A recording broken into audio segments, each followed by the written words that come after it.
শাসক দল বলছে বরদাস্ত নয়, কিন্তু ছবিটা একই থাকছে। উত্তর থেকে দক্ষিণ সর্বত্রই তৃণমূল কংগ্রেসের নেতাদের এই গুন্ডামি চলছে।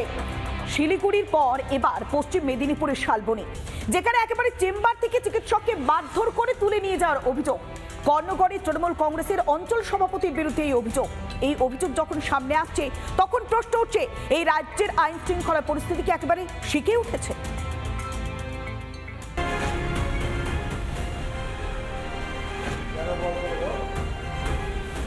শালবনীর ভাদুতলাতে তৃণমূল নেতার বিরুদ্ধে গুন্ডামির অভিযোগ, গ্রামীণ চিকিৎসককে বেধড়ক মারধরের অভিযোগ।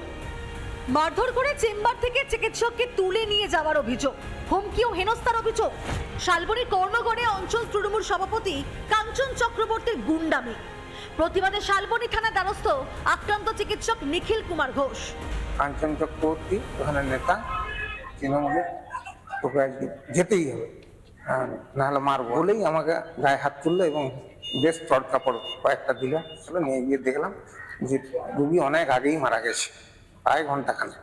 তারপরে কাঞ্চন চক্রবর্তী ফোন করছে আমাকে, বলছে তোর জন্য আমার কাকিমা মারা গেছে, এখানে ডেড বডি রেখে গেলাম, তুই যা করার করবি। যদিও অভিযোগ অস্বীকার করেছেন তৃণমূল নেতা।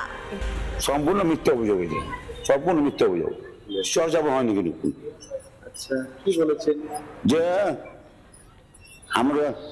আমরা যেতে হবে এখনই। আপনার বিরুদ্ধে অভিযোগটা আনলো কেন, কি মনে হচ্ছে, কি কারণ? অন্য বিজেপি করে না। রাজ্যে যেন তৃণমূল নেতাদের গুন্ডামি চলছে।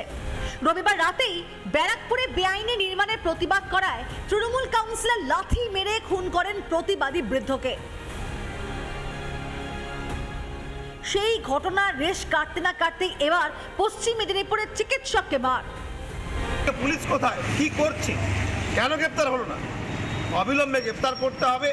এবং তার পরিবার এখনো পর্যন্ত পুরোপুরি তারা ভয়ে আছে, তারা বাড়িতে নেই, বাড়ি থেকে পালিয়ে গেছে।